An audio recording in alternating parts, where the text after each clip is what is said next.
Brian Taylor's fight. Brian Taylor was supposed to be the future of the Yankees. Selected first overall in the 1991 MLB draft out of Williamsport High School, he signed for a then-record $1.55 million bonus. The left-hander's fastball touched 100 miles per hour, and agent Scott Boras called him the best high school pitcher I've seen in my life. In 2 minor league seasons, Taylor dominated with a .257 ERA with 187 strikeouts in 161 innings at High A Fort Lauderdale in 1992, then going 13-7 with 150 strikeouts in Double-A in 1993. But on December 18, 1993, everything changed. While home in North Carolina, Taylor's brother Brendan got into a fight, causing Brian to confront the man he fought with. During the ensuing altercation, Taylor was thrown to the ground, landing on his left shoulder. The injury was catastrophic, and Dr. Frank Jobe called it one of the worst shoulder injuries I've ever seen.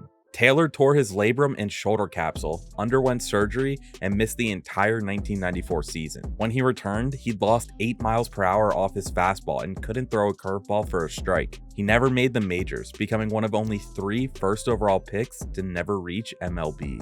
J.R. Richard's stroke. J.R. Richard was one of baseball's most dominant pitchers in the late 1970s. The 6'8" right-hander for the Houston Astros threw a 100-mile-per-hour fastball and devastating slider. In 1978, he became the first NL right-hander to strike out 300 batters in a season, and in 1979, he did it again, with 313 strikeouts while posting a .271 ERA. Through his career, Richard compiled a 107-71 record with a .315 ERA and 1,493 strikeouts, the third most in Astros history. In 1980, Richard was having his best season, a 10-4 record with a 190 ERA when he started the All-Star game. But he'd been complaining of arm fatigue and dizziness. Team officials and media dismissed his concerns, with some questioning his toughness. On July 30th, 1980, while warming up for a game, Richard collapsed. He'd suffered a massive stroke caused by a blood clot. The 30-year-old pitcher was rushed to the hospital where he underwent emergency surgery. Though he survived, Richard never pitched in the majors again. His career ended at its peak,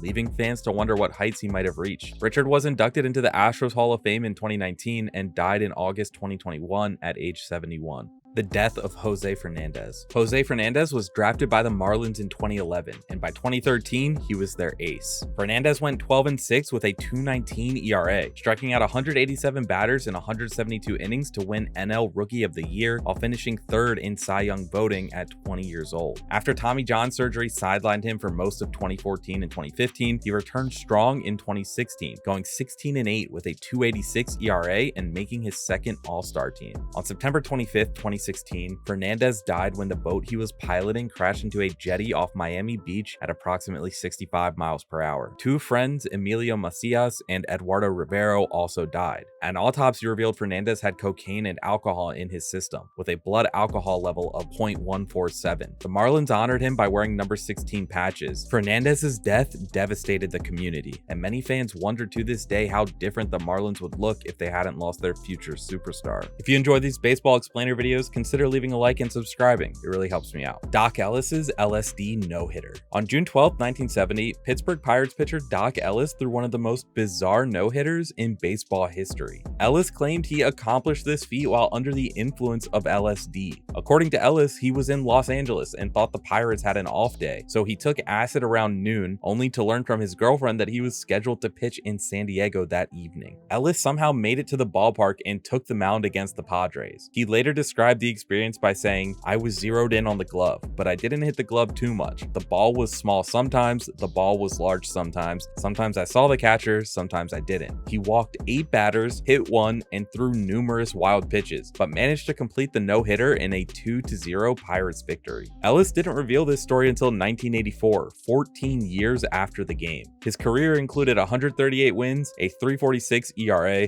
and an All-Star selection in 1971. Beyond the LSD incident, Ellis later became a substance abuse counselor, helping others battle addiction until his death in 2008. The death of Nick Adenhart. Nick Adenhart overcame Tommy John surgery as a teenager to become the Angels' top pitching prospect. The 14th round pick from 2004 made his MLB debut in 2008, showing flashes of brilliance. On April 8, 2009, the 22-year-old pitched 6 scoreless innings against Oakland in his 4th career start, with his father watching from the stands. Hours later, Adenhart and 2 friends were killed in Fullerton, California, when a minivan ran a red light and broadsided their car. The minivan driver's blood alcohol alcohol level was nearly 3 times the legal limit, and he was on probation for a previous DUI. Adenhart died while in surgery later that night. The drunk driver was convicted of 3 counts of second-degree murder and sentenced to 51 years to life. The Angels retired Adenhart's locker, wore number 34 patches, and gave his family a full playoff share worth $138,038. The tragedy left the baseball world mourning a promising young talent.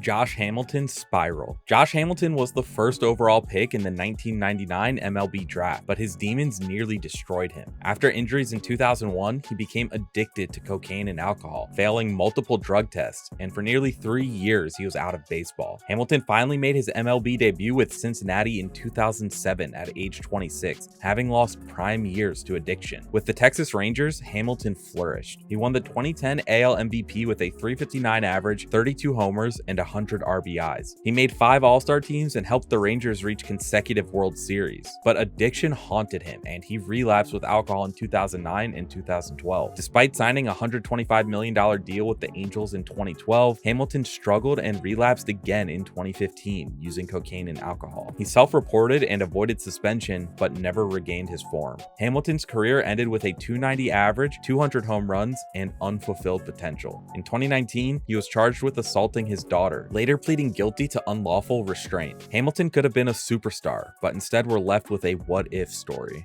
Death of Yordano Ventura. Yordano Ventura burst onto the scene with a flamethrower arm and 100-mile-per-hour fastball, helping lead the Kansas City Royals to the 2015 World Series Championship, going 38-31 with a .389 ERA over 4 seasons. At just 25, he was entering his prime when he signed a $23 million extension. Ventura had even dedicated a 2014 World Series start to his friend Oscar Taveras, writing RIP OT number 18 on his cap after the Cardinals outfielder died in a car crash. On January 22, 2017, Ventura was driving in the Dominican Republic when his Jeep Wrangler flipped on a curved road. He was ejected and died at the scene. That same day, former MLB infielder Andy Marte died in a separate crash. The Royals wore Ace 30 patches in 2017 to honor Ventura. Ventura was just entering his prime years, and his death is a tragedy that took an ace pitcher who hadn't realized his full potential. The death of Lyman Bostock. Lyman Bostock was a superstar in the making when his life was tragically taken. After hitting .336 for the Minnesota Twins in 1977, he signed with the California Angels for $2.25 million.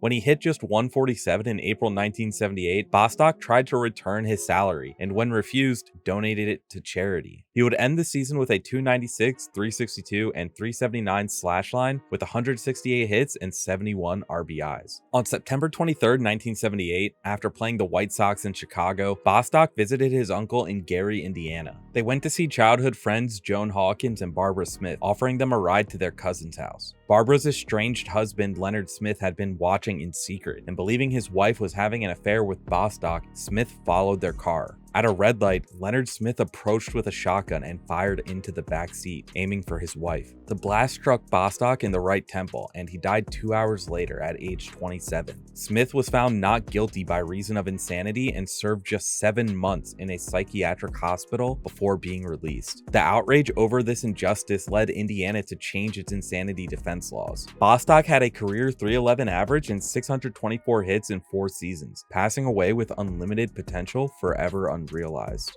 The death of Tyler Skaggs. Tyler Skaggs had become core to the Angels' pitching rotation, posting a 28-38 record with a .441 ERA over his 7-season MLB career. On July 1st, 2019, Skaggs was found dead in his South Lake, Texas hotel room before a series against the Texas Rangers. An autopsy revealed he died from asphyxiation after choking on vomit, with fentanyl, oxycodone, and alcohol in his system. The investigation uncovered the fact that Angels communications director Eric Kay had been supplying opioids to Skaggs and other players. Text messages showed Skaggs had asked Kay to bring pills to his room the night before his death. In 2022, Kay was convicted of drug distribution resulting in death and conspiracy, receiving 22 years in prison. 5 MLB players testified that Kay had supplied them with oxycodone. On July 12, 2019, Angels pitchers Taylor Cole and Felix Pena threw a combined no-hitter while the entire team wore his number 45. Death of Roberto Clemente. Hall of Famer Roberto Clemente was one of the best best outfielders MLB had ever seen. The Pittsburgh Pirates legend had just collected his 3,000th hit to close the 1972 season, finishing with a .317 career average, 240 home runs, 4 batting titles, and 12 straight Gold Gloves. He also helped lead the Pirates to 2 World Series titles in 1960 and 1971, winning the World Series MVP award in that second victory. But Clemente was equally known for his humanitarian work.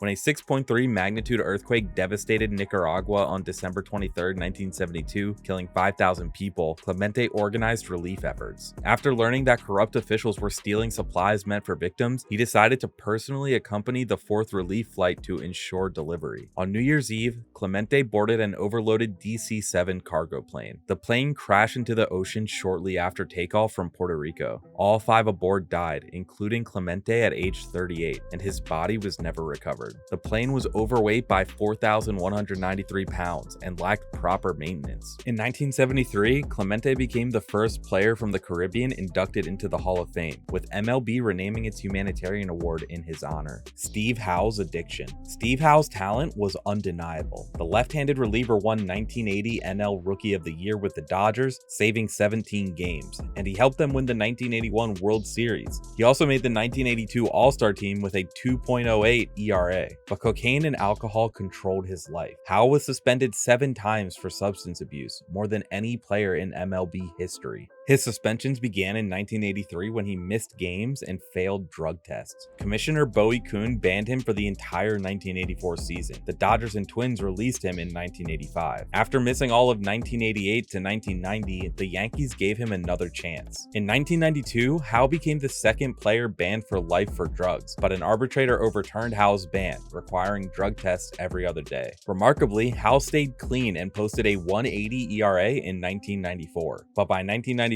his career was over. 47-41 with 91 saves and a 3.03 ERA across 17 years. On April 28, 2006, Howe died when his pickup truck rolled over in California while driving under the influence. Howe tragically passed away, squandering Hall of Fame talent for temporary highs.